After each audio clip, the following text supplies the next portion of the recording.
York College. In my 42 years at the college, I've served with 4 college presidents. I don't know how good you are in terms of remembering, but they were Ray Miller, Bob Yosway, right, George Waldner, and now Pamela Gunter-Smith. With Pamela, I was on my way out as she was coming in. Pamela began serving as president of the college on July 1st, 2013. She's held numerous positions. In the interest of time, I'm not going to go through all of those. She holds a doctoral degree in physiology from Emory. She has done postdoctoral studies at the University of Pittsburgh School of Medicine, University of Texas Health Science Center at Houston. She's published in the areas of gastrointestinal physiology and membrane ion transport, and she's received numerous grants. She's married to J.L. Smith and has 2 sons. Today I've asked Pamela to talk to us about gastrointestinal physiology.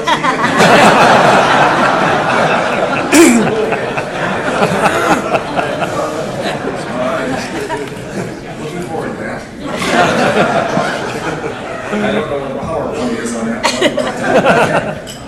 one. Okay, I'm just kidding, obviously.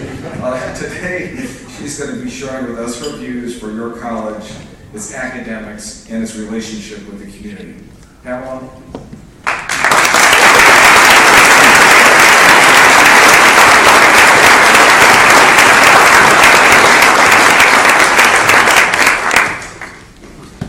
So good afternoon, everyone.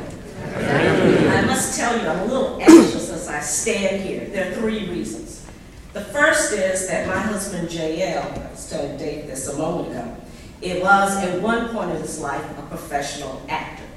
And so for every talk that I give, every speech that I give, I always get the critics' reviews of how it goes. And one of the latest things he said to me was, Pamela, you always look to your left when you're speaking. You need to make sure that you also address the people on the right. Dylan, you have that down pat. I noticed that. And then, as I was eating lunch, I was given instructions on the microphone. The microphone here is a little different. You have to be so far away from it, or you get funny noises.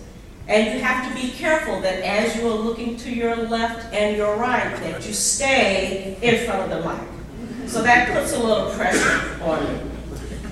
The second thing I will say is that I felt a little pressure coming today because maybe about 3 weeks ago, I was in this very room with many of you, listening to the Toms as they got ready on the campaign to talk about the issues that were before us.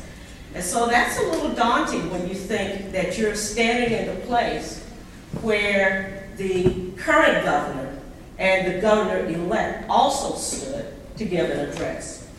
But they didn't have to follow these students. And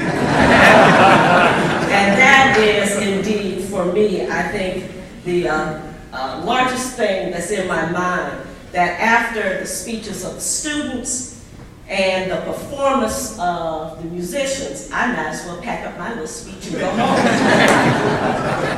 home. So, Nicole and Dylan, if you have not gotten an application to YCP for college, I am more than happy to make sure when I get back to my office that I have one for you, all filled out. All you have to do is sign your names.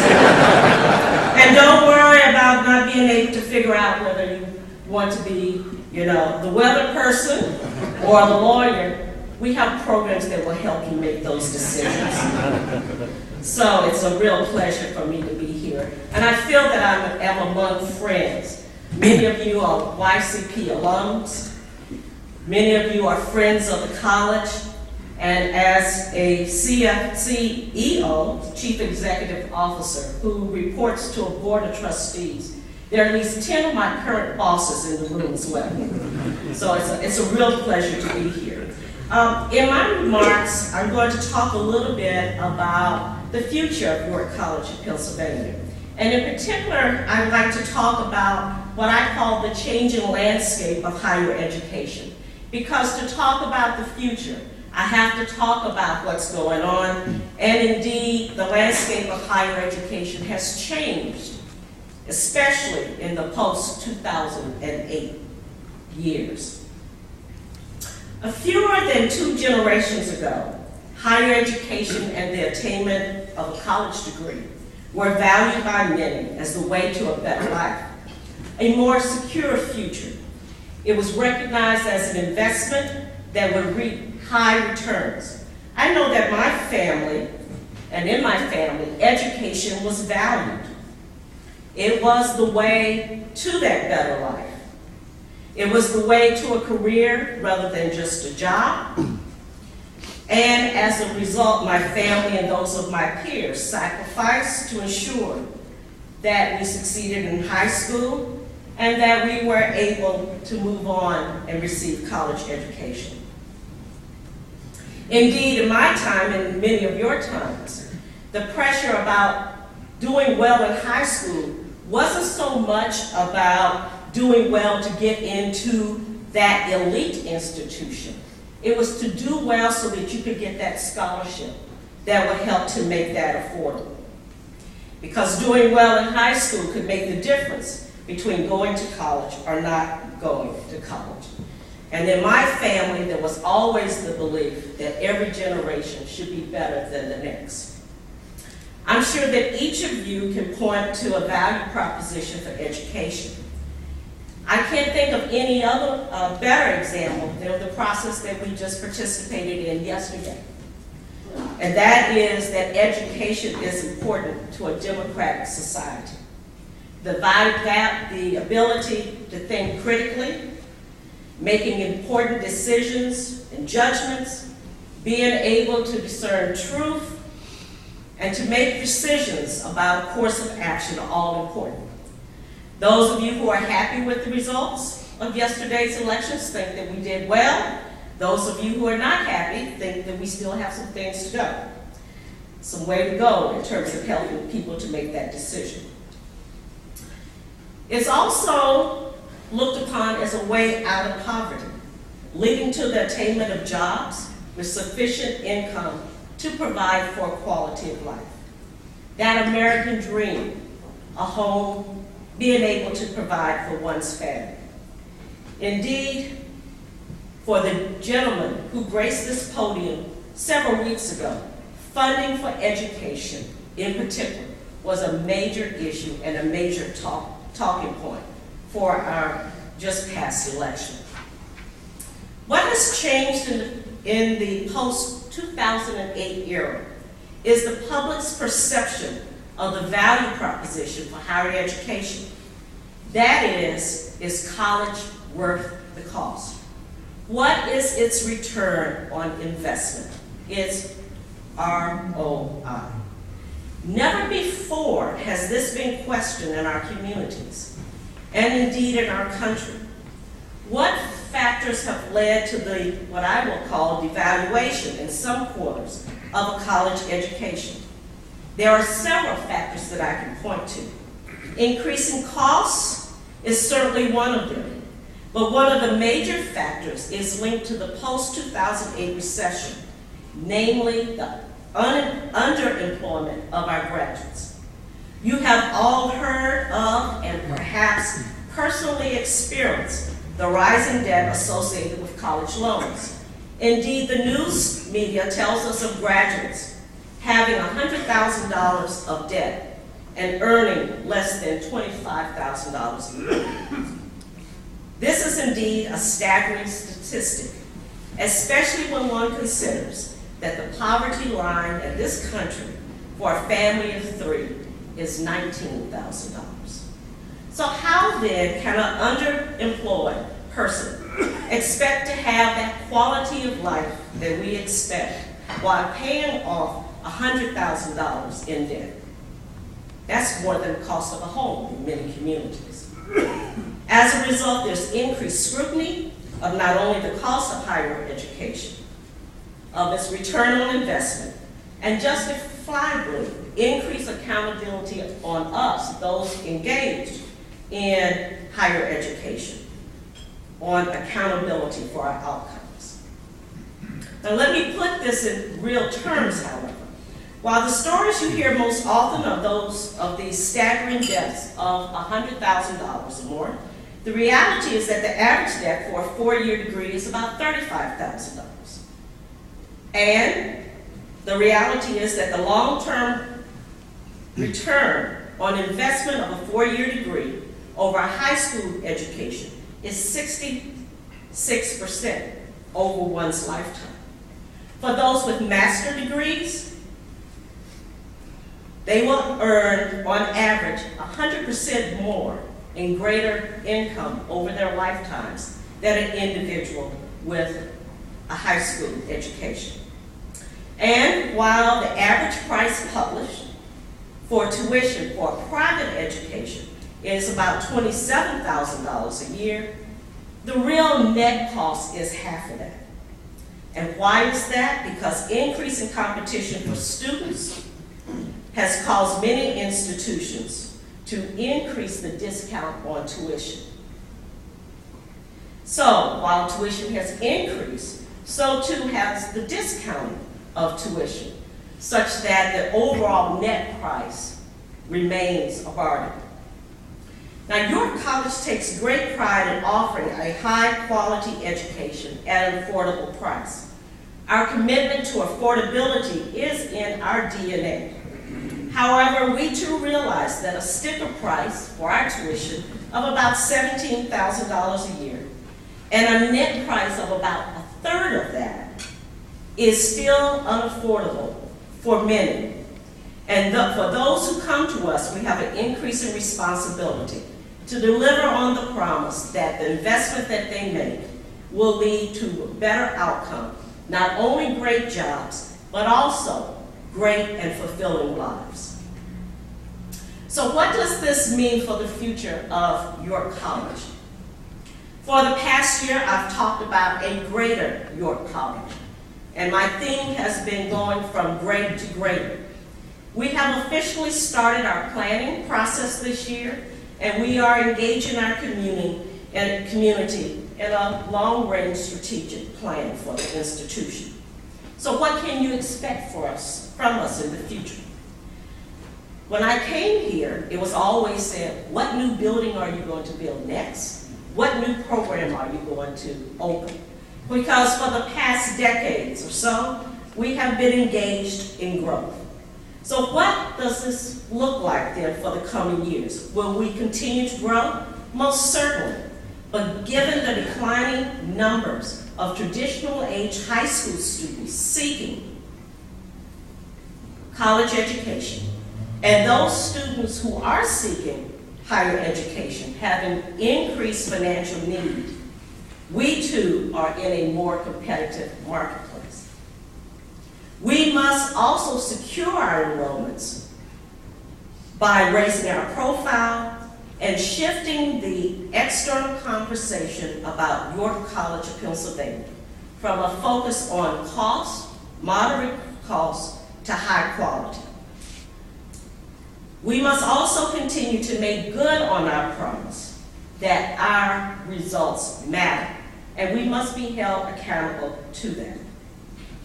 In the future, as we consider serving our student base, and as I mentioned that our tuition, although we maintain a moderately costing education, we must start to plan for meeting more of the financial needs of those students who will come to us. In the near future, I think that one of my tasks as president will be to start raising endowments that will help to provide scholarships that will help to meet the need of those students, providing access to those who come to us because of the quality of what we offer. At York College, we will continue our emphasis on what students need to learn and what they need to know to be prepared for the workplace and, importantly, careers. I'm often asked by parents, what is the job attainment rate of our students? That is a very, very important measure, I think, of an outcome. However, we also have to be mindful at the college that we are not just preparing our students, our graduates, for that first job. We are preparing them for the next one, and the next one, and the next one. A lifetime of meaningful careers. We must continue to address and think about the relevant outcomes of a YCP education. I already talked about, is it jobs? Is it the salary? And there are those in Washington who are creating a rating system for us that will have some of those things as metrics to talk about our productivity as a sector. These are all important. However, a recent Gallup poll attempted to measure some of the other outcomes that must be considered if, in fact, higher education will continue to have a strong position and a strong impact in this country. This publication that I will reference talks about another type of metric, and that is of well-being. To some of you, this might sound a little fluffy. You're sending your kids to go to college to get a job, to be trained to do whatever it is that they're going to do, to be able to enter into the workforce. But for those of you who employ our graduates, I think that what I will talk about will perhaps ring true to you about why this sense of well-being is important. And I will argue that this is one of the value added that we have for our graduates at York College of Pennsylvania. We have a brand that we call professionalism. When I go around the country and I talk to people and alums, and I said, what was it that you valued about your York College education? Or what marks a York College graduate that you have employed? They are professionals. Professionalism doesn't come in a book. You can't read about it. It's more than about how you dress. It's more than about how you're looking from left to right. It is related to well-being. So what are some of these metrics about well-being? The first, according to that poll, is purpose well-being. Liking what you do each day and being motivated to achieve your goals. That is professionalism. Social well-being, having strong and supportive relationships and loving your life. That contributes to professionalism. Financial well-being, effectively managing your economic life to reduce stress and increase security. Community well-being, the sense of engagement you have with the area in which you live, liking where you live, feeling safe, and having pride in the community. And physical well-being, having good health and enough energy to get things done on a daily basis. I can't imagine that there's not one of you in this room who is engaged in the work that you are doing, or when you are looking to employ our graduates, are not thinking about these qualities that they will bring to the workplace. Because indeed, this sense of well-being contributes to overall satisfaction in work and overall engagement in your job. So I would say to you that yes, jobs are important, salaries are important, degree completion is important, but being in an area or an arena in which you can contribute to well-being in the workplace is an important point. There's not one course that teaches the elements of well-being. I'm convinced that now more than ever before, we will fall short in achieving greater if we do not focus on what students do and what they experience while they are with us at the college. Academic excellence is always an imperative, but the overall student experience is emerging as being even more relevant to future success and overall long-term satisfaction. This is one of the things that the college excels in.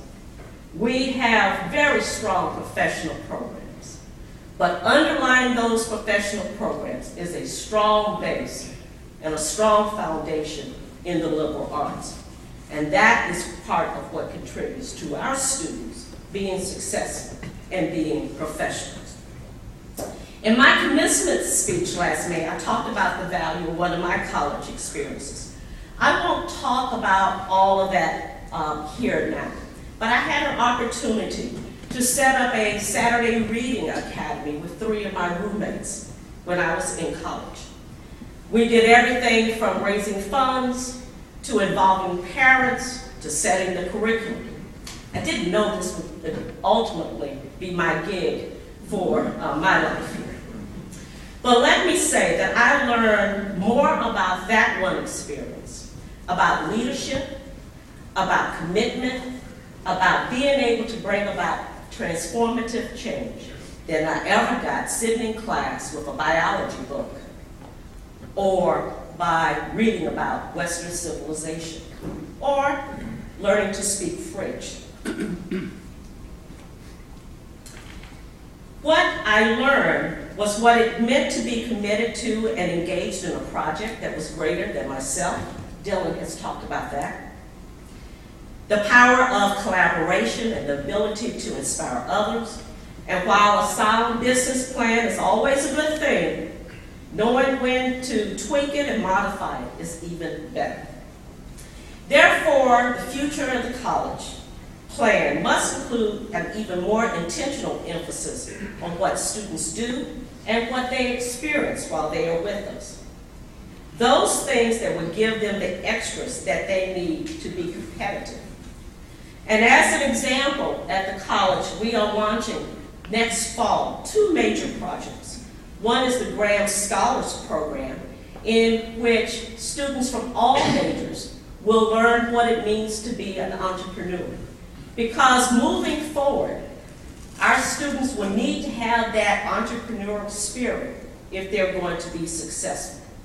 The next thing is that we will be launching something that we finally call Generation Next, which is our new liberal education program, our general education program for students.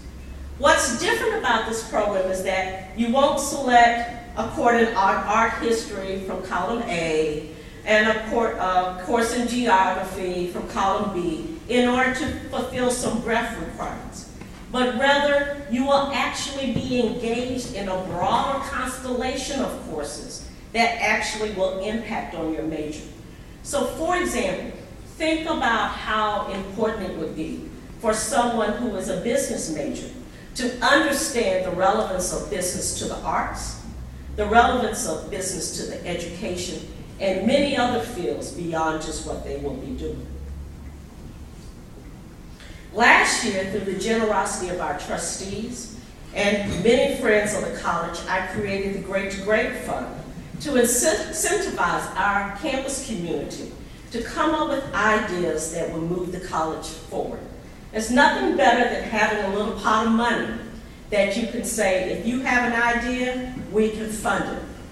The fund, which now is about $300,000, thanks to many of our friends, has an emphasis on 3 areas: enhancing community engagement activities, extending the college's reputation, and promoting innovation on our campus.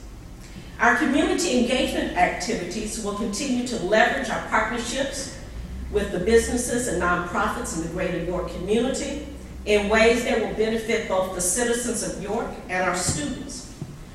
I envision this including things like community-based learning courses that involve our students in real-world problems, creating engagement scholars who will receive stipends to do work with the nonprofits during the school year, or continue to fund special neighborhood revitalization projects, which we have done at the college previously.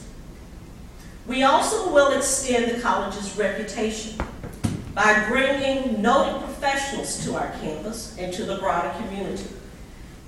And those professionals that help us to define our college's brand. And this might include something like national symposia on important topics in education, such as the development of entrepreneurs on campus. And importantly, as you know, we have the Center for Professional Excellence. We should be noted as the repository for knowledge of all things professional. And my hope that in the coming year that we will host a national symposium on what it means to move forward with professionalism in higher education. We also must continue to promote innovation on our campus. And that means that we have to stay ahead of the game in thinking about what next is out there. We cannot allow our technology or our curriculum to grow stale. And so I would think that part of what that will be are a series of new majors in cutting-edge areas, that we will also be able to provide more exposure for our students to global issues as well as to opportunities to travel abroad. I also hope that we can do a better job of internationalizing our campus. It is not feasible for every student to be able to go abroad to have that experience. If I can't take them through the world, I can bring the world to them. And finally, we have not done, I think, what we can with respect to adult education. So what are the new types of programs that make sense for us in which we can engage the broader community in certificate programs and master's programs that make sense for us? So that is part of what we're doing for the future. One of the nice things about being a president of the college is that it is now my turn to set that vision moving forward that we're working on. It's an extraordinary honor. It's also an extraordinary responsibility. But 5 years from now, my vision for the institution is that we will be nationally recognized, not because of our low cost, but because of our quality of our programs. My vision is that we will be really sought after by students who are not only looking for professional training, but for students who want that type of marriage between a strong foundation in the liberal arts as well as training in the profession. My hope is that we will continue to be strong partners with this community. My students, our students, are ready to take up that task. And finally, the hallmark, I think, of success is that our graduates will continue to be highly recruited, but they will be recruited because of not only what they know, but because of their flexibility, the fact that they can take on new challenges, the fact that they will be good employees for you and engaged in the workforce. I'm looking forward to this year, which we will be moving forward with the planning, and I look forward to 5 years from now when I can come back and report on success. In closing, I'd like to just add that one of the things that attracted me to the presidency of this institution was the ability to be part of something that was larger than just the institution. And I was very attracted to the institution because it was so connected to the community. I often say that York College is the institution that was built by this community. I want you to know I have not at all been disappointed in that. On behalf of our campus community, our 4,600 students, the ones that we serve, I'd like to give you a heartfelt thank you for all you do to make YCP the great institution that it is. And I know that I can count on you in joining me and the campus in making the college the greater institution it is meant to be. Thank you very much.